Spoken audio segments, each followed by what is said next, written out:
생수의 강이 흐르는 삶. 요한복음 7장 37절로 39절 말씀입니다.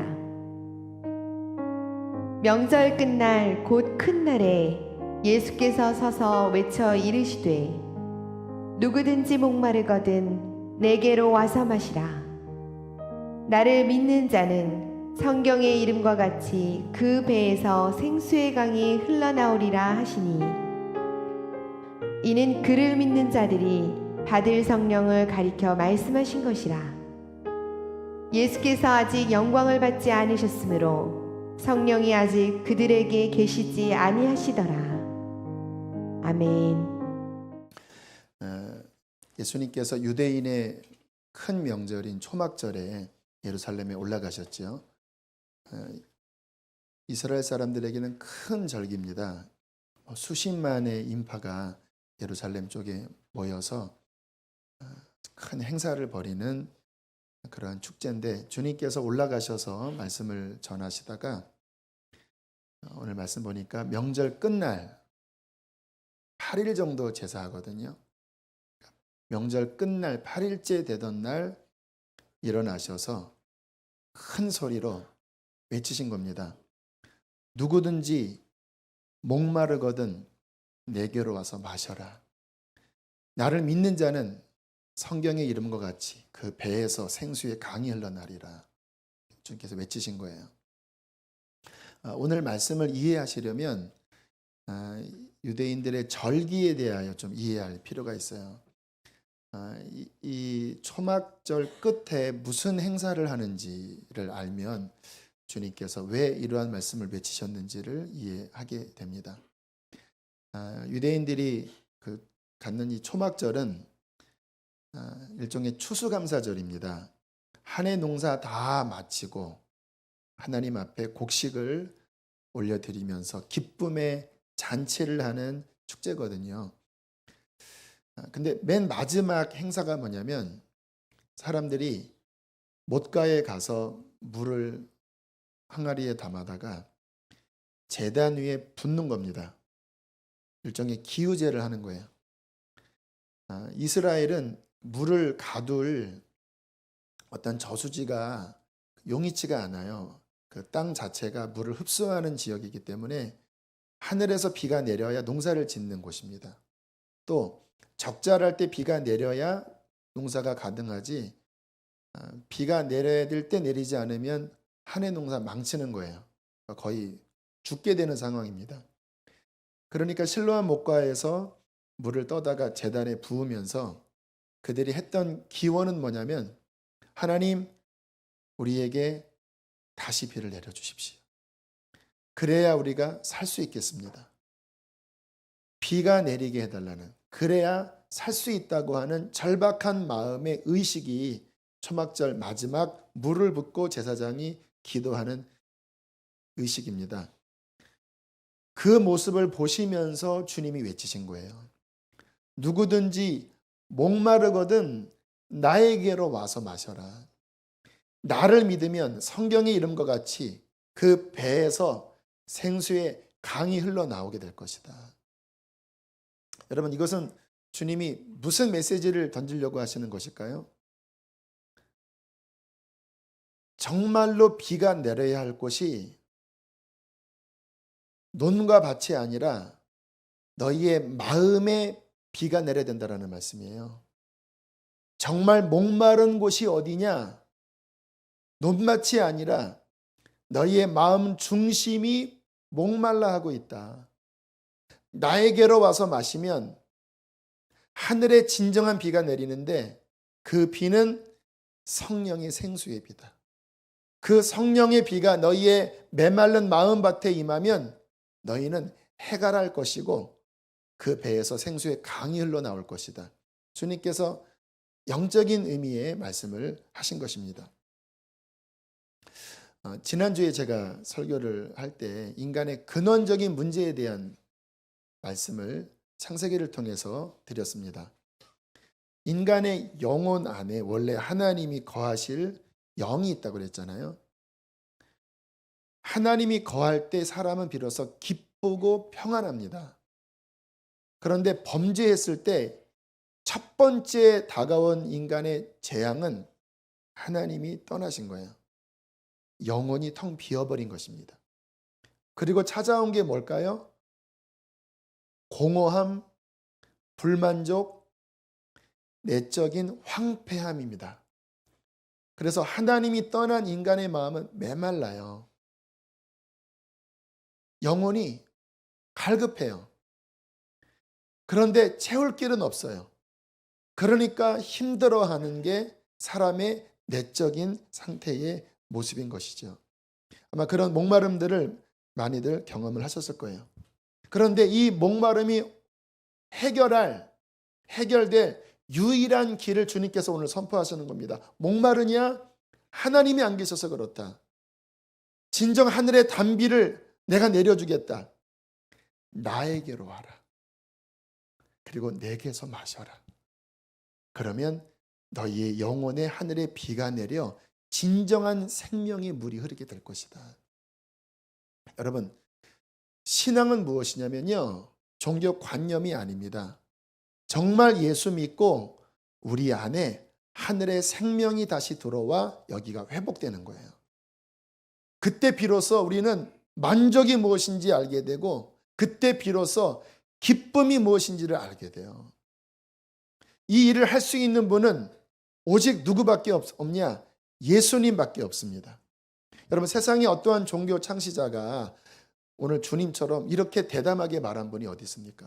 나에게로 와라. 그러면 해갈된다. 나를 믿어라. 그러면 살아난다. 누구도 이런 말을 못해요. 왜? 인간들이니까.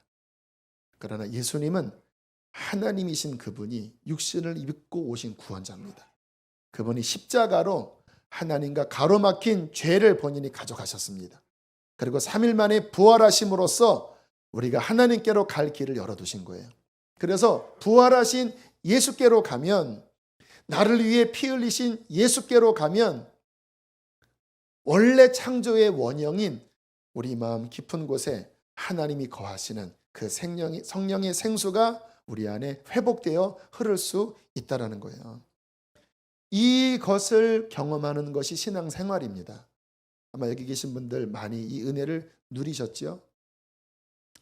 우리 지금은 목회를 하십니다. 청담동에서 베이직 교회를 섬기시는 우리 조정민 MBC 뉴스 앵커셨던 분, 부사장까지 하신 분이신데, 그 아내가 새벽기도 가니까 교회를 고발하려고 취재하다가 찬양이 나온 거예요. 성가대가 너 예수께 조용히 나가 내 모든 짐 내려놓고 그 십자가 사랑을 믿어 죄사함을 너 받으라. 이 찬양이 울려 나오는데 갑자기 눈물이 터져 나왔대요. 본인은 당혹스러운 겁니다. 왜냐하면 안 우는 분이거든요. 아버지가 돌아가셔도 이분은 눈물을 안 흘렸다고 그래요. 강한 마음을 갖고 있었는데 믿으려고 간 것도 아니고 취재하러 갔다가 갑자기 찬양이 울려 퍼질 때 갑자기 눈물의 샘이 터진 거예요. 그래서 이거는 조사를 해봐야 한다. 내가 왜 우냐. 그리고 성경을 읽었더니 이분이 간증하시더라고요.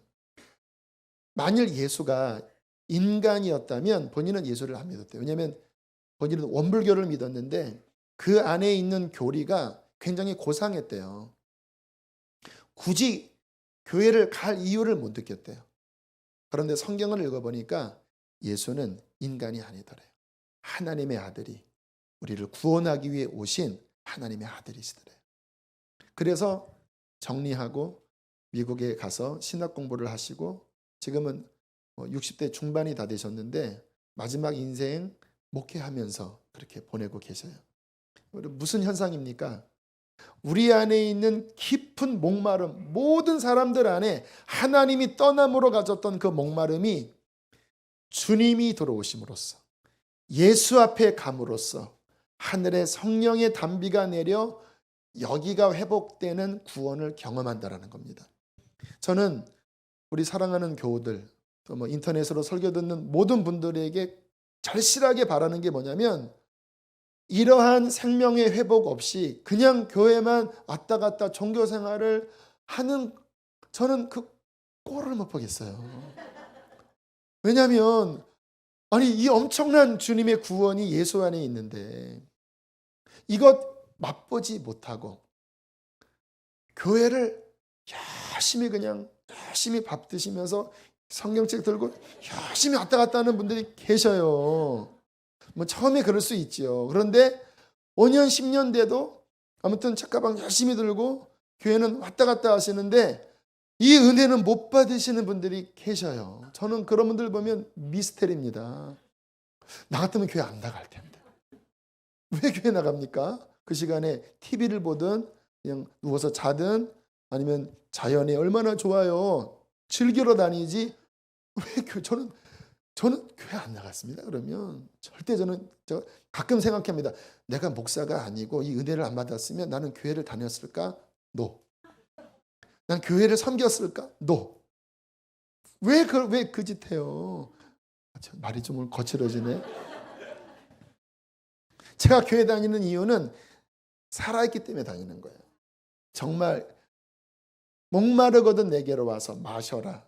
나를 믿으면 그 배에서 하늘의 성령이 임하여 채워지고 흘러넘칠 것이다. 이게 경험되니까 세상 어디에도 그게 없으니까. 아세요? 세상 어디에도 그게 없다라니까요. 하나님의 아들이 이 땅에 오셔서 구원을 베푼 종교가 없잖아요. 다 사람이 뭔가 이렇게 만든 것들밖에 없잖아요. 그래서 저는 교회를 다니고 그래서 저는 말씀을 가르치고 그래서 저는 여기에 목숨을 거는 겁니다. 저는 우리 사랑하는 교우들이 진짜 생명의 신앙생활 풍성하게 누리기를 간절히 바랍니다. 자, 이 구원의 아름다운 이 그림을 성경은 여러 가지 이렇게 표현을 하고 있어요. 오늘 주님께서 나를 믿는 자는 성경의 이름과 같이라고 했을 때 그 성경은 구약 성경을 의미하는 거예요. 이때 아직 신약이 안 만들어졌으니까. 그러니까 구약에 예수가 오셔서 성령이 임하시면 황폐한 영혼이 어떻게 바뀔지에 대한 예언을 여러 군데서 해놨어요. 그거를 보셔야 무엇이 구원인지를 알고 그것을 누릴 수가 있습니다. 오늘은 그 부분을 몇 군데 좀 살펴보겠습니다. 이사야 35장을 보겠습니다.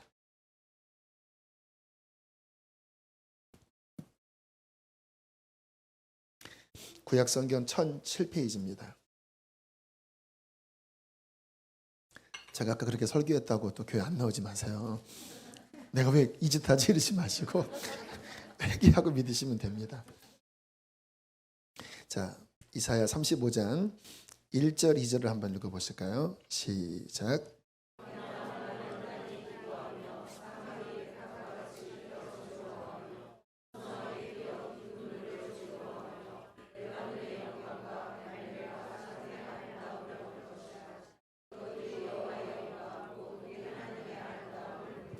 아멘.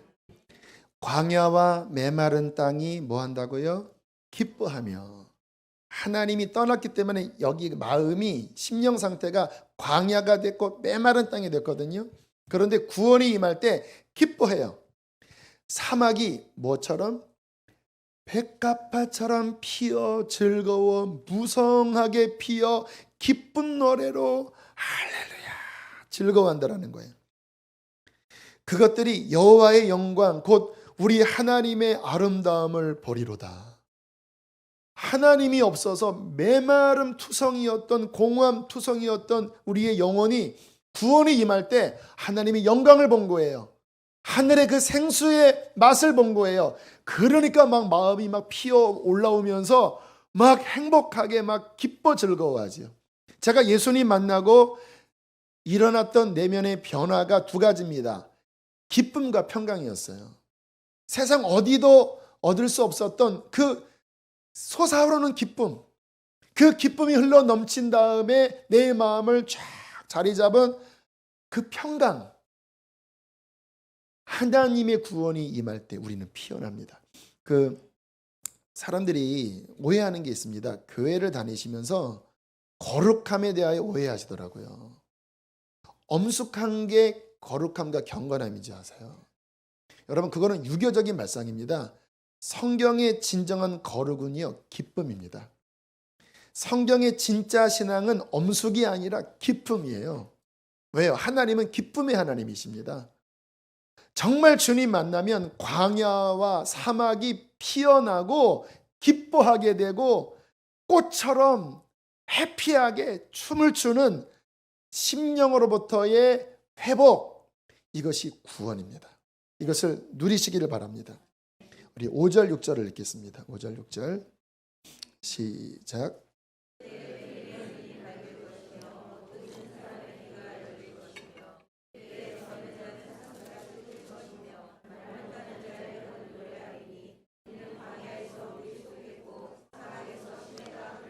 참 아름다운 표현들인데 이게 다 사실적인 표현이에요. 그때가 언제입니까? 예수님이 오셔서 십자가의 구속을 이루시고 부활하셔서 하늘의 문을 여셔서 성령이 임하실 때, 성령이 임하시면 무슨 일이 벌어지느냐? 맹인의 눈이 밝을 것이라고 말합니다. 이것도 영적인 의미예요. 여러분, 주님이 안 계시면 영적으로 소경이 돼버리거든요. 그러니까 주님을 못 본 맹인의 세계관은요, 이 세상이 전부이고 거기에 내가 중심이에요. 또는 세상이 중심이에요. 그러니까 어떤 결과가 벌어집니까? 걱정하고 염려하고 힘주며 살아가요. 이 거대한 대양과 같은 이 세상을 내 힘으로 살기 힘들잖아요. 그러니까 힘을 주며 살아가요. 하나님이 안 보여요. 길어야 7, 80년밖에 인생이 안 보여요. 열심히 왜 일합니까? 노후 생활 잘하려고. 그러니까 우울하죠. 거기에 암 한 번 걸리면 인생 그냥 완전 무너지는 거죠. 그런데 주님이 오시면요, 이게 눈이 열립니다. 하나님이 보이기 시작해요. 환상 이야기하는 게 아니에요. 내 세계관 자체에 하나님이 보이기 시작하는데 그분이 주인이십니다. 환난 풍파가 뭐라도요, 그분이 주인인 게 보이는 사람은요, 크게 넘어지지 않아요. 왜냐하면 하나님이 세상을 끌어가시는 걸 믿기 때문에. 우리 7, 8월에 우리 교회가 나가야 될 때 참 막막하죠. 만약에 쫓겨나가면 이 교인들은 다 어떻게 됩니까? 근데 제가 그때 뭐를 믿었냐면 하나님이 우리를 움직이려고 하시는구나. 그냥 가만 놔두면 잘 안 움직이니까 이러한 환경을 통해서 우리에게 어떠한 역사를 이루려고 하시는구나. 깊은 곳에 하나님이 세상의 주관자이시다. 믿는 자뿐만 아니라 믿지 않은 모든 것들도 하나님이 붙잡고 계시다고 저는 믿어요. 그게 제 눈이 열렸기 때문에 그래요. 아니나 다를까 땅이 열렸고 급히 계약이 됐고 다시 이쪽 건물과는 또 1년 재계약이 됐고 우리는 지금 새로운 것을 향하여 나아가고 있잖아요. 그 모든 것의 바탕은 뭐냐면 맹인의 눈이 열려 인생의 주관자는 하나님이라는 것을 믿는 거예요. 이게 열린 사람과 안 열린 사람은 하늘과 땅 차이입니다. 열리면요, 물론 인간이기 때문에 걱정은 되지만 깊이 내려가면 주님이 반석이 되십니다. 안 흔들려. 왜? 주님이 주관자이시니까. 세상을 보세요. 저는 자주 탄성을 저질러. 탄성. 와, 그래요. 가을에 울긋불긋 저렇게 변하는 수채화 같은 저 산과 들을 보세요. 나무를 보세요. 우연일까요? 하나님이 우와, 우연이다 이러실까요? 주님이 다 디자인하신 거예요. 얼마나 미적 감각이 뛰어나신지 조그만 들의 풀부터 저렇게 산천초목의 변화를 보면요, 하나님은 아름다우신 분이십니다. 그거 보면서 와, 그래요. 오늘 이렇게 달을 보고 오면서도 참 신기해요. 여기서 보는 이 달의 크기가 우리가 보는 태양의 크기와 거의 같대요. 그래서 개기 일식 월식이 벌어지면 이게 딱 가려진대요. 달과 태양은 엄청난 크기 차이인데 여기서 보면요, 크기가 거의 같대요. 그리고 달이 주기가 되면서 그게 이렇게 모양이 변하잖아요. 근데 성경의 창세기에 이것을 통해서 날과 때와 시와 시기의 변화를 사람들이 측량할 것이다. 달력의 그 변화를 통해서 이 태양에 돌아가는 것과 달의 이 주기를 과학적으로, 이거는 안 변하거든요. 이거를 딱 계산하면요, 인류 모든 역사의 모든 때를 다 맞출 수가 있다. 창세기에 이미 하나님께서 말씀하셨습니다. 천체를 통해서 시기와 때를 정하게 될 것이다. 오묘함 투성, 맹인의 눈이 열려 하나님의 창조 세계를 보면요, 여호와 우리 주여 주의 이름이 온 땅에 어찌 그리 아름다운지요. 주의 손가락으로 만드신 주의 하늘과 베풀어 두신 달과 별들을 보오니 인자가 무엇이간데 주께서 저를 권고하시며 사람이 무엇이간데 주께서 저를 권고하시나이까. 날마다 찬송이 나올 수밖에 없어요. 그것뿐입니까? 우리의 눈이 열려 하나님의 아들이 이 땅에 오셔서 내 죄를 담당하셔서 하나님께로 가는 길을 열어두셨다고 하는 그 구원이 보일 때 우리는 비로소 영원한 미래까지 우리의 가치관, 세계관이 확장이 되어버립니다. 세상 나라만 사는 게 아닙니다. 여러분, 나라가 쉽지 않잖아요. 요즘 얼마나 나라에 항의가 많습니까? 저는 이 세상이 어떻게 돌아가는지 잘 모르는 사람이지만 조금 깊이 들어가면 정치, 경제, 문화 모든 구석구석에 다 부패가 가득해요. 기득권 가진 자들의 어떠한 횡포, 정의가 세상에 잘 시행이 안 되는 것 같아요. 좀 들어가 보면 억울한 게 많고 가진 자 편에 세상은 서고, 이 세상 나라가 전부면요 울분이 나와서 못 살 것 같아요. 하나님의 나라가 있습니다. 우리의 시민권은 하늘에 있어요. 그 하늘의 시민권으로 세상을 우리는 섬기며 살아가는 거지요. 그렇다고 뭐 염세주의 이야기하는 게 아니에요. 이게 세계관이 확장이 된다라니까요. 그 눈이 열릴 때, 맹인의 눈이 열릴 때 우리는 비로소 제대로 된 하나님의 형상대로 지음받은 영원한 하나님의 백성의 가치관으로 살게 됩니다. 낙심치 않아요. 사업이 어렵고 질병이 와도 물론 인간인지라 어려움은 있겠지만 그게 우리를 무너뜨리지 못해요. 왜? 주님이 우리의 반석이십니다. 오늘 찬양 많이 했잖아요. 그 위에 우리가 서 있습니다. 또 못 듣는 사람의 귀가 열려요. 영적인 이야기예요. 말씀이 깨달아지고 주의 음성이 들립니다. 지금도 하나님께서 성경 말씀을 통해서 그분이 말씀하신 거거든요. 귀에 들리십니까? 옛날에는 안 들리셨었죠. 하나님의 나라의 이야기가 안 들리셨죠. 근데 그때에 예수가 오시고 성령이 오시면 귀가 열려요. 아름다운 소리, 복된 소리, 기쁜 소리, 우리를 구원하시는 하나님의 사랑의 소리, 행복합니다. 그때 저는 자는 사슴과 같이 뜁니다. 왜 접니까? 하나님 안 계시면 인생은 절름발이지요. 그런데 뛰어요. 영원한 나라가 주어졌고 이 속에서는 생수가 터지고 하나님 함께 하시고 기쁨으로 뛰어요. 말 못하는 자의 혀가 노래합니다. 할렐루야. 저는 주님 만나고 막 찬양이 속에서 막 올라오는데요. 와, 걸어가면서도 찬양, 기차 안에서도 찬양, 그냥 감사해요. 예전에는 세상에 한많은 노래를 불렀어요.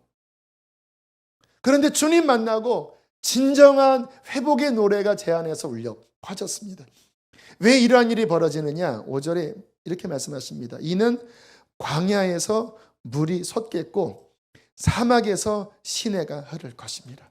우리 안에 하나님의 생수의 성령이 들어와 그 광야 같은 마음에 펑펑펑 물이 솟으면서 사막에 줄줄줄 시내가 흐르면서 우리의 황폐한 영혼이 주님의 구원으로 회복되는 축복을 주신다라는 겁니다.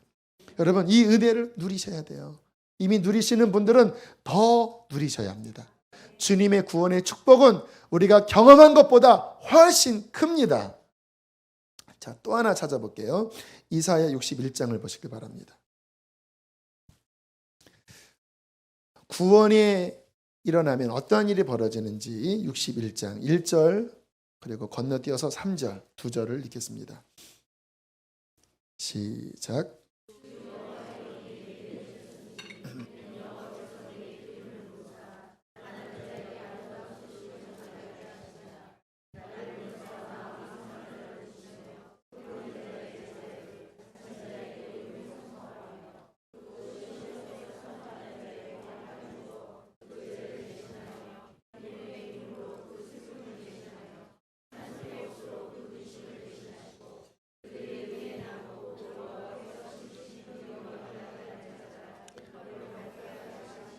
아멘, 아멘.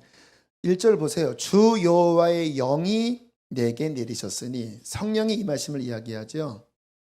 예수님에게 주의 영이 임하시고 믿는 우리에게 주의 영이 임하시면 아름다운 소식을 전파하게 된다는 거예요. 근데 여기에 보면 무슨 이야기를 하냐면 나를 보내사 마음이 상한 자를 고치며 포로된 자를 자유케 하며 갇힌 자에게 노임을 선포하며라고 말씀하세요. 이 무슨 이야기냐면요. 여러분 아까 말씀드렸죠. 주님이 떠나가면 사람은 자기가 주인이 되잖아요. 그런데 인생을 끌어갈 힘이 없잖아요. 그러니까 무슨 일이 벌어지냐면 강팍해집니다. 왜요? 세상이 만만치 않아요. 내가 힘을 주고 살아가야 돼요. 그러니까 강팍해져요. 그런데 세상 살다가 강팍한 사람도 만나잖아요. 그러니까 서로 쨍쨍쨍 부딪히면서 마음에 상처가 납니다. 배반을 당하기도 하고요. 모욕을 당하기도 하고요. 불의를 겪기도 하고요. 포갑을 당하기도 하고요. 그 안에서 마음이 상처가 나는데 여러분 마음은요. 사람의 육신과 흡사해요. 찌 그어지면요.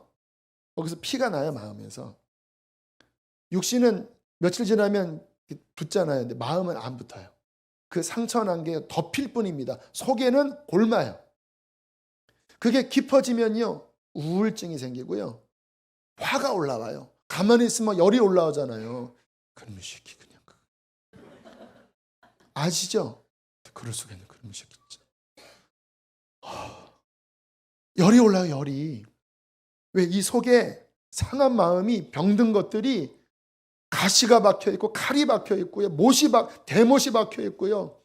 겉으로는요 포장해요. 안 그런 척 하는데 이 속에 좀 먹걸풀만 열면요 그냥 우거지 상해. 그냥 분노에 가득하고 그냥 죽고 싶고 희망이 없고 아니 내가 삼시세끼 먹고 그냥 이 겉으로는 그냥 잘 사는 것 같지만 속을 열어다 보면 이 속은 그냥 썩어 문드러져 있는 거예요. 그런 사람들이 세상에 얼마나 많습니까? 마음이 상해 있습니다. 누가 그것을 알아줘요?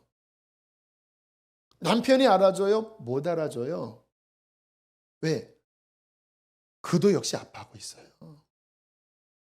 부모 알아주냐고요? 아니에요. 깊은 것은 몰라요. 부모도 몰라요. 제가 어릴 때 이렇게 그러니까 우리 어머니가 형님 어깨에 뭐가 떨어져 있으니까 아주 사랑스러운 눈길로 이렇게 어깨를 탁 이게 딱 치워주더라. 그래서 저도 사랑받고 싶어서 머리카락 떼어서 놓은 다음에 이렇게 댔더니 절로 가 임자씨가. 그래서 상처받았습니다. 못 알아줘요. 못 알아. 깊은 곳은 물론 사랑하시지만 사람이니까. 그러니까 우리는 누구에게 기댔다가 배신당한 것 같은 거예요. 왜? 저 사람은 이걸 알아줄 것 같았는데 배신감 느껴요. 그러나 기대하지 마세요. 그도 역시 아파하고 있어요. 창세기 인간의 범죄 이후에 모든 사람들은 다 상처에 신음하고 있는 자입니다. 누가 치유합니까? 오늘 말씀하시잖아요. 주 여호와의 영이 내게 내리셨으니 마음이 상한 자를 고치시고 포로되어 있는 자, 그 상처에 그 죄에 묶여 있는 자가 풀어지고 갇힌 자가 놓여지고 그리고 3절에 보니까 슬퍼하는 자에게 화관을 주어 그 죄를 대신하고 기쁨의 기름으로 그 슬픔을 대신하고 찬송의 옷을 입혀주셔서 근심을 대신하여 그들은 무슨 인생이 되느냐? 의의 나무, 여호와의 심으신 그의 영광을 나타낼 의의 나무로 무성하게 피어 백합화처럼 피어 버들나무처럼 하나님께 흔들며 찬양하는 회복의 인생이 주어진다고 말씀을 해 주시는 것입니다. 지난주에 어떤 분을 이렇게 만났는데요. 참 감사한 이야기를 하시더라고요. 본인이 이렇게 신앙생활을 하면서 몰랐대요. 그냥 내가 열심히 하면 되는 줄 알았고 내가 열심히 해서 돈 벌고 그리고 내가 열심히 하나님을 섬기면 될 줄 알았는데 그런데 보니까 내가 주인이었다라는 거예요. 그리고 이제는 회개하고 정말 하나님께 기도하면서 진짜 신앙생활로 들어갔는데 요즘은 목사님 기도하면 눈물 나고요. 성경 보면 그렇게 깨달아지고요. 내 마음이 바뀌었다고 그래요. 그분도 똑같은 말 하더라고요. 강한 사람인데 자꾸 눈물이 난대요. 무슨 현상인지 아십니까? 강한 게 아니라 강팍한 겁니다. 마음이 이렇게 거친 거예요. 그런데 주님의 영이 임해서 상한 마음이 치유되어지면요, 그게 회복이 돼요. 그걸 에스겔서에 뭐라고 이야기하냐면, 나중에 찾아보세요. 36장 26절에 나오는데, 또 찾지 마세요. 들으세요. 새 영을 너희 속에 두고 새 마음을 너희에게 주되 너희 육신에서 굳은 마음을 제거하고 부드러운 마음을 줄 것이며 또 내 영을 너희 속에 두어 너희로 내 율례를 행하게 하리라. 제가 주님 처음 만날 때 갑자기 성령님이 제 마음에 두드리시더니 제 마음을 열어서 보여주시는 거예요. 상처투성이더라고요. 어릴 때 막 학대받았던 거, 선생님한테 맞았던 거, 뭐 이리저리 막 이 집 저 집 다녔던 거, 이게 어릴 때 저는 몰랐는데요, 다 상해 있더라고요. 깜짝 놀랐습니다. 근데 주님 앞에 드리니까 그분이 만지시는데요, 하나하나 회복이 되는 거예요. 치유가 되는 거예요. 그리고 그 이후에 계속 더 깊이 하나님이 어떤 것들을 드러내셔서 치유하시고 회복시키시고, 그러면서 지금 제 마음을 보면요, 지금도 역시 저는 가끔 마음이 상해져요. 왜? 이 세상은 제가 지난주에 말씀드렸잖아요. 상해질 수밖에 없는 곳이라고. 근데 주님은 그게 3일을 못 넘어가게 하세요. 또 오셔서 그거를 만지시고 이렇게 회복시켜 주시거든요. 그렇게 회복되니까 제가 하나님의 형상이라는 것이 무엇인지를 좀 느끼는 게, 사람이 좀 담백해집니다. 제가 이렇게 상처가 많을 때는요, 자꾸 꿈이었습니다. 왜? 자존심이 강하니까. 나의 어떤 약점을 보이면 내가 이 세상에서 잘 못 살 것 같으니까 자꾸 꾸며요. 부자연스럽더라고요. 근데 지금은 제 속에 있는 그 솔직한 부족함들, 연약함들을 그냥 이렇게 드러내는 편이에요. 그러니까 삶이 담백하면서 평안해요. 어린아이 같아요. 어떤 분들은 이렇게 제 설교 들으면 좀 너무 리얼합니다, 이런 이야기도 하거든요. 근데 그게 왜 그러냐면, 제가 이렇게 박식한 언어를 잘 안 쓰잖아요. 쩍쩍대지 않잖아요. 왜 그러냐면 굳이 유식한 척 하고 싶지 않은 거예요. 제 그냥 수준 안에서, 그러나 제가 경험한 하나님을 담백하게 이야기를 하는데 그 솔직함 속에 오히려 은혜가 있는 것 같아요. 저는 설교 유식하게 하고 싶지 않아요. 왜? 제가 이 모양이니까. 그런데 그렇게 어린아이처럼 정직하면 아이들이 뭐 안 꾸며도 보면 이쁘잖아요. 똥 싸도 이쁘고 웃어도 이쁘고. 그게 그 순진함이 그런 게 있거든요. 그런데 우리가 정말 주의 은혜 받으면요, 그 꺼풀이 벗겨집니다. 그리고 순진해져요. 하나님이 원래 만드신 그 형상이 회복됩니다. 그때 회복이 돼요. 가정이 회복이 되고 삶이 회복이 되고. 여러분, 이 아름다운 구원, 예수가 오셔서 성령이 생수가 터져 메말른 우리의 심령이 기뻐하며 상한 것들이 치유되어 하나님의 영광의 나무로 변화되는 그 아름다운 구원을 우리가 다 누려야 되지 않겠습니까? 더 누려야 되지 않겠습니까? 신앙은 이 부분에 침노하는 자가 되어야 돼요. 이게 주어졌는데도, 나는 못 누리는데도 그냥 뭐 상관없이 하는 사람들은 주의 은혜를 못 누립니다. 하나님, 나는 지금 슬프고, 하나님 지금 내 마음은 답답한데 목사님이 하신 그 진리의 말씀이 진짜 구원이라면 나는 그곳으로 달려가겠습니다. 이 은혜 내게 주시옵소서. 자, 이 은혜를 받는 세 가지 길에 대하여 간략하게 말씀을 드리겠습니다. 첫 번째, 오늘 주님이 말씀하십니다. 누구든지 뭐하거든? 목마르거든. 이게 답입니다. 누구에게 하나님은 은혜를 주시느냐? 목마름을 느끼며 예수 앞에 가는 자예요. 제가 인간적인 재능은 많이 없는데 하나님 보시기에 예쁨을 받는 하나의 저희 특성이 있었습니다. 목마름이었어요. 하나님께 어릴 때부터 목마르게 하나님을 찾는 갈급함이 있었습니다. 이 마음으로 하나님께 가기만 하면 주님은 언제든지 생수를 주시더라고요. 십자가를 만나게 하시고 뭐 고등학교 때는 방언 받고 싶어서 며칠 기도했는데 툭 혼자 기도하다가 터지기도 하고요. 성경을 알고 싶어서 목마르게 뚫었더니 말씀이 막 터지기도 하고요. 이게 주님은요, 받는 사람이 어떤 재능, 외적인 뭐 직위 전혀 상관 안 하세요. 누구라도 감옥에 있는 사람이라도 그 복음을 듣고 목마름을 가지고 주님을 향하여 두드리면 주님은 다 열어주십니다. 그래서 만인 제사장인 거예요. 목사님에게만 그런 은혜를 주시냐고요? 천만의 말씀. 어린아이 교회 갓 온 초신자도요, 이 말씀을 듣고 나 목말라요 하고 하늘을 향하여 생명 다의 믿음으로 두드리면, 예수 앞에 나오면 오늘 말씀하신 그 아름다운 구원, 사막이 백합화처럼 피어나는 그 구원이 오늘 실제가 되는 것입니다. 죄는 뭔지 아세요? 목마름이 없는 거예요. 예수님이 그러잖아요. 잔치를 벌여놓고 사람 불러와라. 그랬더니 나는 밭을 사서 갈아야 되는데요. 나 뭐 결혼해서 뭐 집 사야 됐는데요. 그러니까 주님께서 막 분노하시면서 아무나 데려와라 그러시잖아요.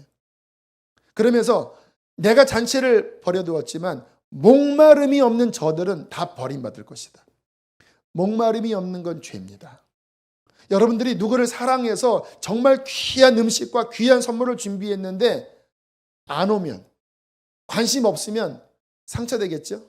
하나님 똑같은 마음이에요. 아들까지 보내서 십자가에 피 흘려 죽게 하고 부활시켜서 그 인간의 그 처절한 그 내면의 그 비참함을 완전히 해결할 모든 구원을 이미 다 열어주셨는데 종교생활만 하고 앉아있고, 이 은혜는 진정 구하지 않는다면 어찌 그가 천국을 가겠습니까? 어찌 그에게 하나님이 은혜를 주시겠습니까? 여러분, 우리는 목마른 사람들이에요. 그런데 그거를 느끼느냐 못 느끼느냐예요. 못 느끼더라도 말씀을 듣고 그렇다고 여겨지면 찾으십시오. 성령께서 여러분 내면을 보이시고 그 은혜를 부어 주실 것입니다. 두 번째는요, 조금 어렵지만 저희 교인들은 1년에 2번 성경을 읽는 분들이기 때문에 이 말씀 다 이해하실 수 있으리라 믿어요. 뭐 성경을 2번 안 읽은 분들은 어려우실 겁니다. 근데 우리 교인들은 다 2번 읽잖아요. 그렇죠? 그래서 이 말씀 들으면 다음에 읽을 때 아실 거야. 예수님께서 성경의 이름과 같이 그 배에서 생수의 강이 흘러나리라고 한 그 직접 말씀은요, 이사야서가 아니라 에스겔서 47장입니다. 자, 에스겔서는 좀 어려워요. 하지만 쉬워요. 제가 무슨 내용인지 알려드릴게요. 에스겔서는 이제 이스라엘이 망해가는 그 시점이거든요. 근데 처음에 그 천사, 하나님의 영광을 상징하는 천사가 나옵니다. 근데 천사가 분노하고 있어요. 왜? 예루살렘 유대인들이 성전을 지었지만 우상에게 경배하고 있는 거예요. 그러니까 주님이 그 에스겔 전반부가 쭉 지나가면서 뭐라고 말씀하시냐면, 이 스랍 하나님의 영광이 성전에서 떠서 옮겨가요. 동쪽 끝으로 사라져버려요. 무슨 메시지냐? 이 성전은 끝이다. 나의 영광이 떠나버렸다. 그리고 얼마 후에 성전이 무너집니다. 느부갓네살 왕을 통해서. 그리고 이제 하나님의 어떤 심판의 말씀이 쭉 나오다가 갑자기 40장에 뜬금없이 성전이 세워지는 설계도가 나옵니다. 그런데 이 에스겔 40장부터 나오는 성전 설계도는 역사상 만들어지지 않았던 성전이에요. 근데 굉장히 길게 뭐 무슨 측량 몇 척, 몇 규빗 뭐 장하게 나와요. 40, 41, 42, 43, 44, 45, 46장까지 나와요. 그런데 요게 다 만들어진 다음에 47장에 무슨 내용이 나오냐면, 다 만들어진 성전 중심 문지방에서 쫄쫄쫄쫄 물이 나오기 시작해요. 천사가 말합니다. 측량해라. 했더니 발목에 해요. 또 한 몇백 미터 가서 또 측량해라. 무릎에 가요. 또 측량해라. 허리에. 또 측량해라. 헤엄칠 물이 됐어요. 그런데 이 물이 흐르는 데마다 죽은 것이 살아나고, 여기에 물고기들이 번성하고 어부들이 여기에서 그물을 던지는 곳이 되고, 여기에 주변에 12달마다 맺히는 나무 잎사귀가 만국을 치료하는 잎사귀가 되고 그 열매가 만민이 먹게 될 것이다. 무슨 그림이냐면요, 이 성전은 역사상 눈에 보이는 성전이 아니라 예수님이 오셔서 진짜 성전 세우신다라는 거예요. 우상을 섬겼던 것에서 이제 회개하고 그 죄를 부끄러워하고 회개하고 예수가 중심된 성전의 신앙이 될 때 그 중심에서 생수의 강이 흐르는 거예요. 언제 성령의 생수가 흐르는지 아세요? 우리가 진정한 성전이 될 때. 진정한 성전은 무엇입니까? 회개하고 예수가 중심된 신앙이 될 때 거기서 생수가 흘러요. 저희 교회 처음 시작하기 전에 주님께서 생수의 강이 흐르는 교회가 되라고 그랬잖아요. 2011년도 8월부터 했던 설교가 뭔지 아십니까? 두세 가지입니다. 회개하라, 예수 똑바로 믿어라. 회개하라, 예수가 주인 되게 하라. 그거 아니면 구원도 못 받는다. 심판이 온다. 계속 그 설교했어요. 사람들 나가라는 설교였습니다. 그런데 그 설교를 할 때 사람들이 회개했거든요. 그리고 예수를 중심으로 모시려고 신앙의 변화가 일어났거든요. 그랬더니 무슨 일이 벌어졌습니까? 생수의 강이 흘렀어요. 에스겔서 47장의 그 역사가 일어났어요. 그리고 많은 사람들을 살리는 역사를 이루셨습니다. 여러분, 개인의 신앙, 여러분의 가정의 신앙, 진짜 생수의 강이 흐르기를 원하십니까? 성전 되십시오. 성전은 뭐예요? 회개하고 예수가 중심되게 하는 거예요. 왜 교회를 다니고, 왜 성경 공부를 하고, 왜 모태신앙이고, 왜 많은 것을 아는데도 오늘 말씀처럼 생수가 안 흐르는지 아세요? 여전히 우상 섬기고 있고, 여전히 죄 가운데 거하고 있고, 그 중심에는 예수가 거하는 게 아니라 세상과 자아가 거하니 그게 무너질 성전이지 어디 성령의 생수가 흐르는 성전이겠습니까? 저는 이에 대하여 안타까운 거룩한 분노가 있어요. 이왕 주님을 믿을 바에야 모쪼록 고생하면서 은혜도 못 받고 이렇게 해요. 짧은 인생 정말 회개하고 예수 믿어서 여러분 안에 생수가 흘러야 되지 않겠습니까? 여러분의 가정이 살아나야 되지 않겠습니까? 여기 성령의 생수를 맛본 분들 계시죠? 근데 지금 막힌 분들이 계셔요. 왜인지 아시겠죠? 성전이 더럽혀져서 그래요. 예수 중심이 계속 유지가 돼야 생수가 계속 더 넘쳐나거든요. 근데 잠깐 영적인 각성받아서 잠깐 중심이 됐다가 죄의 유혹이 밀려올 때 다시 등을 돌려버린 거예요. 다시 죄가 들어온 거예요. 그 성전 중심에 예수가 아닌 여러분의 성공과 여러분의 야망과 세상이 떡하니 들어온 거예요. 그러니 물이 끊어져 버렸죠. 끝날까지 여러분의 성전을 거룩하게 하십시오. 물론 흔들릴 수 있습니다. 그래도 회복하십시오. 그것만이 살 길입니다. 마지막 세 번째, 어떻게 성령의 생수가 흐를까요? 여러분, 그 문구를 보세요. 나를 믿는 자는 그 배 중심에서 생수에 뭐가 흘러나리라? 강. 여러분, 나 하나만 살리는 은혜라면 샘물이라고 했을 거예요. 그런데 강이라고 표현한 거는 뭐냐면요, 이게 나 혼자만의 은혜가 아니라 천하 만민이 복을 얻는 강물을 이루는 게 하나님의 목적이라는 말이에요. 여러분, 제가 언젠가 한번 뭔가 궁금해졌어요. 왜 강은 구불구불 흐를까? 그래서 제가 다음에게 물어봤습니다. 왜 강 구불구불? 엔터 치니까요, 기가 막힌 답이 나오더라고요. 물 분자 자체가 물리학적 어떤 원리 때문에 물은 곧게 흐르지 않고 구불구불 흐르게 만들어져 있대요. 그걸 어떻게 알 수 있냐? 호수 길게 늘어뜨는 물을 틀면 호수가 구부러지잖아요. 그게 물 분자의 원리가 그렇대요. 비행기 위에서 초원을 보면요, 평지라도 물이 이렇게 흐르지 않고 완전히 이렇게 구불구불 흐릅니다. 이 모습을 가지고 우리 이용규 선교사님 12월 달에 오셔서 말씀 전하실 텐데, 선교사님이 몽골에서 깨달은 간증을 하시더라고요. 왜 비효율적으로 왜 이렇게 흐를까? 왜 몽골 사람들은 이렇게 늦게 움직일까? 그때 뭐를 알았냐면 물이 구불구불 넓게 흐르면서 대지를 회복하고 생명을 주더래요. 여기서 이렇게 갔다고 하면 여기만 살 텐데 이렇게 흐르면서 가급적 넓게 살리더래요. 하나님의 창조의 원리죠. 생수의 강은요, 나 혼자만 살면 강이 흐르지 않습니다.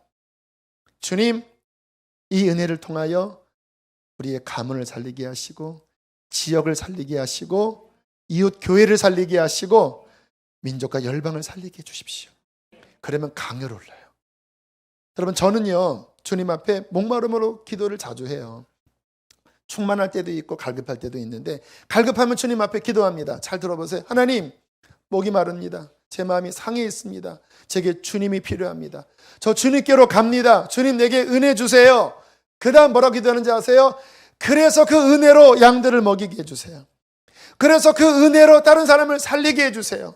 주님, 저는 영혼들을 살리고 싶습니다. 저는 의사가 아니에요. 육신의 병은 못 고쳐요. 하지만 영혼은 살리고 싶습니다. 그러면 하나님이 은혜를 더 막 부어주세요. 왜요? 주님의 은혜는 강이 되어 더 많은 사람을 살리는 그 사람에게 부어주시기 때문에. 여러분, 교회를 섬기시면서 신앙생활을 하시면서 넓게 생각을 하세요. 섬기면 힘들어요. 강이 되면 힘들어요. 구불구불 흘러야 돼요. 하지만 주님의 목적 자체가, 아브라함을 부르실 때 너를 통하여 천하 만민이 복을 얻을 것이다. 주님의 그 그림 자체가 나 혼자가 아니라 강이 되어 구불구불 더 많은 사람을 살리는 게 목적이기 때문에 그 주님의 목적대로 더 많은 사람을 섬기고 더 많은 사람을 살리려고 주 앞에 나아갈 때 강이 흘러대어 넘칠 것입니다. 저희 교회가 이제 건축을 준비하면서 재정적으로는 쉽지 않아요. 하지만 1년에 수억의 선교비 구제비를 지출합니다. 건축해도 그거 안 줄여요. 절대 안 줄입니다. 왜요? 하나님이 우리에게 은혜를 주신 것은 예배당 하나 잘 세워서 우리 잘 먹고 잘 살려고 주시는 게 아니에요. 강이 되어 흘러야 돼요. 우리 교회만 잘 되는 게 아니라 더비세 운동을 통해서 이웃의 어려운 교회들 섬겨야 돼요. 거기서 끝나는 게 아니라 민족과 열방 가운데로 나가야 돼요. 이렇게 하려고 하는 중심을 가질 때 배에서 샘물이 아니라 강이 되어, 생수의 강이 되어 흐르게 될 것입니다. 여러분, 인생에 이것보다 더 큰 축복된 인생이 어디 있습니까? 알려줘 보세요. 그거 알려주시면 제가 목사 그만둘게요. 영혼을 살리는 일이 도대체 어디 있어요? 여기를 회복하는 그 진리가 어디 있어요? 지금 누리게 하는 게 어디 있어요? 오직 예수 그리스도 십자가와 부활의 복음 안에, 그 안에 부어주시는 성령의 생수 안에 만민을 살게 하는 하나님의 완전한 복음을 이루어 주셨습니다. 누구든지 목마르거든 예수를 믿으십시오. 하늘 향하여 두드리십시오. 그리고 섬기세요. 이 아름다운 축복을 일평생 누리다가 주 앞에 서는 그날 주 앞에 칭찬받는 저 여러분 되시기를 축복합니다. 함께 시간 찬양하시겠습니다. 허무한 세상 지날 때 깊은 한숨 내쉴 때 우리 이 찬양 고백하시면서 예수 안에 오신 우리 성령님, 회복의 성령님, 우리 기쁨으로 노래합시다. 허무한 시절 지날 때 깊은 한숨 내쉴 때 그런 풍경 보시며 단식하는 분이 있네. 고와 같이 너희를 버려두지 않으리. 내가 너희와 영원히. 우리 믿음으로 우리에게 오신 성령님을 높여드립시다. 성령이 오셨네, 성령이 오셨네, 내 주에 보내신 성령이 오셨네. 우리 인생 친히 찾아오셔서 그 나라 꿈꾸게 하시네. 억눌린 자, 갇힌 자, 억눌린 자, 갇힌 자유함이 없는 자, 자유함이 없는 자, 피난처가 되시는. 여러분 주인 바꾸세요. 예수 중심으로 모시세요. 주의 영이 계신 곳에 참 자유가 있다네.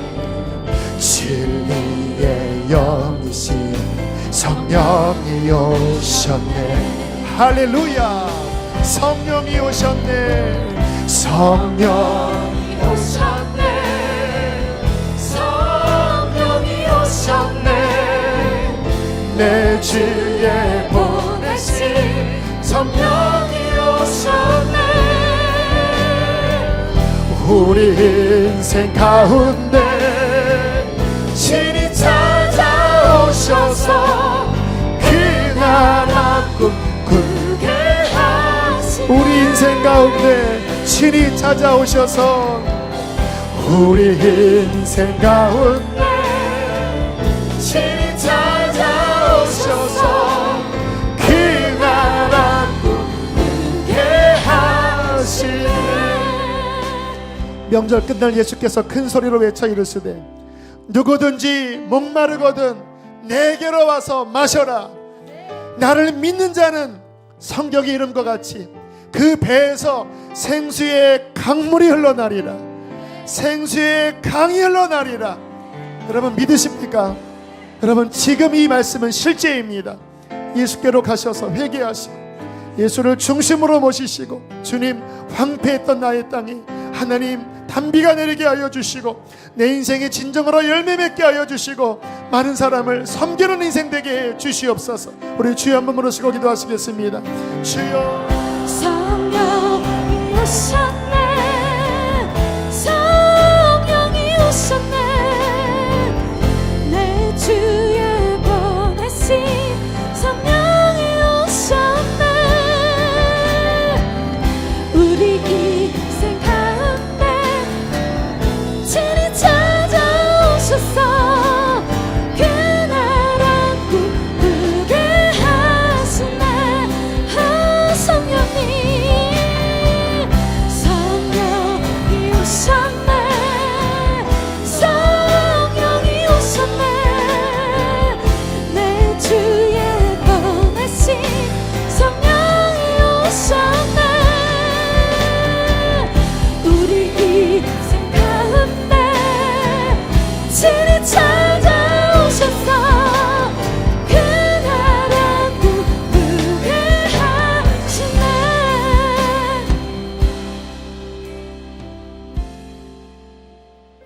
살아계신 하나님, 하나님의 구원은 아름답습니다. 그리고 완벽합니다. 하나님, 우리가 헛된 세상에서, 종교에서 하나님 채워줄 수 없는 것을 채우려고 더 이상 헤매지 않기를 원합니다. 오직 예수 그리스도, 나를 사랑하사 나를 위하여 자기 자신을 버리신 그 아들 안에서 주님, 나는 삽니다. 사랑하는 성도들의 눈을 열어주시고 귀를 열어주시고 예수 앞에 나오게 하옵소서. 저들의 상함과 저들의 병듦과 저들의 목마름을 주님은 회복시켜 주십니다. 지금도 그 강물이 흐르고 있습니다. 받아 마시게 하여 주소서. 죄를 버리게 하시고 예수를 주인으로 날마다 모셔 성전을 이루게 하시옵소서. 이 시간 주님의 성찬을 받습니다. 이곳에 기름 부으셔서 더 예수 그리스도 모시게 하여 주시옵소서. 주께서 잡히시던 날 밤 떡을 떼어 주시며 이르시되 이는 너희를 위하여 주는 나의 몸이니 받아 먹으라 하셨습니다. 식후에 잔을 드사 이는 너희의 죄사함을 위하여 흘리는 나의 피 언약의 피니 받아 마시라 하셨습니다. 여러분, 주님이 그의 영으로 이 자리에 계십니다. 우리 먼저 떡부터 분급 받을 때 주님, 오늘 말씀 내가 붙잡습니다. 내가 주님을 사랑합니다. 내가 주님 앞에 나아갑니다. 나의 죄를 회개하고 예수님을 나의 왕으로 모십니다. 이렇게 기도하십시오. 할렐루야. 여호와는 나의 목자시니 내게 부족함이 없으리로다. 그가 나를 푸른 풀밭에 누이시며 쉴만한 물가로 인도하시는도다. 내 영혼을 소생시키시고 자기 이름을 위하여 의의 길로 인도하시는도다. 내가 사망의 음침한 골짜기로 다닐지라도 해를 두려워하지 않을 것은 주께서 나와 함께 하심이라. 주님의 지팡이와 막대기가 나를 안위하시나이다. 주께서 원수의 목전에서 내게 상을 차려주시고 내 머리에 기름을 부으셨으니 내 잔이 넘치나이다. 나의 평생에 선하심과 인자하심이 반드시 나를 따르리니 내가 여호와의 집에 영원히 거하리로다. 아멘.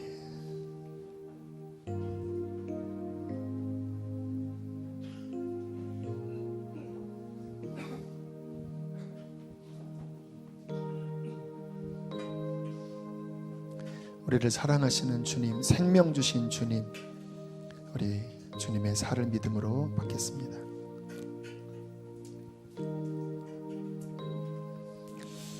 우리 이어서 포도주 분급 받을 때에도 먼저 드시지 마시고 기도하십시오. 예수의 생명의 피입니다.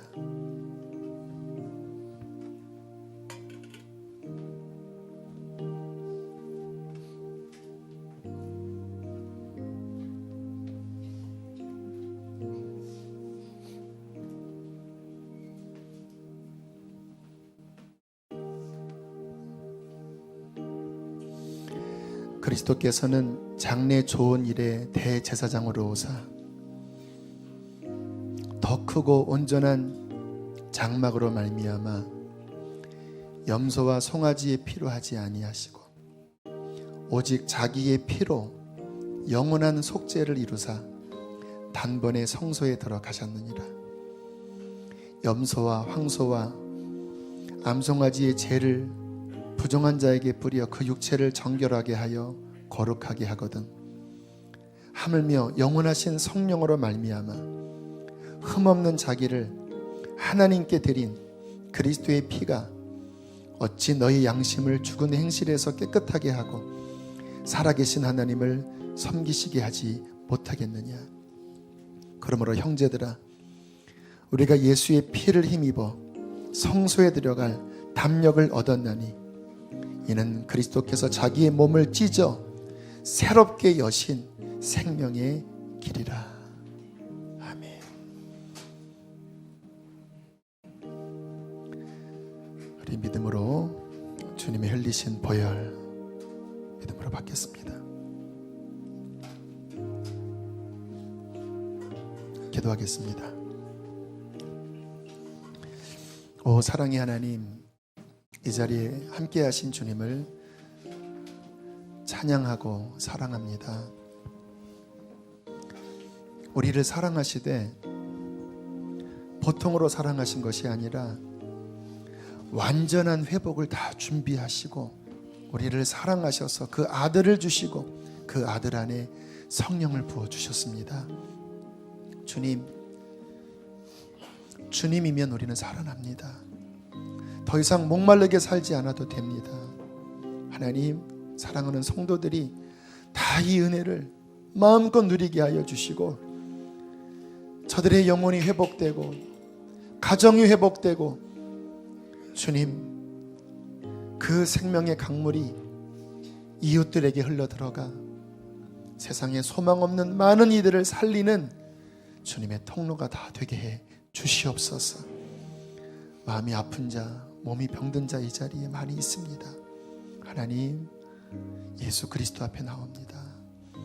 주님의 기름 부으심으로 하늘에 담비 내려 그 거친 것들을 다 치우시고 응어리를 다 고쳐주시고 그 병을 다 회복시켜 주시어서 하나님께 영광 돌릴 의의 자녀들로 기뻐하며 춤추게 하여 주시옵소서.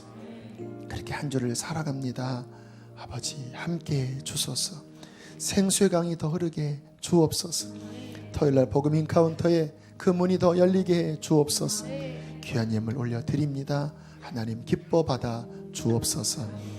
이제는 우리를 죄에서 건지신 예수 그리스도의 은혜와 하늘아버지의 그 크신 사랑과 성령의 충만한 생명의 역사가 예배하는 모든 이들의 삶과 심령에 충만히 함께할지어다. 아멘.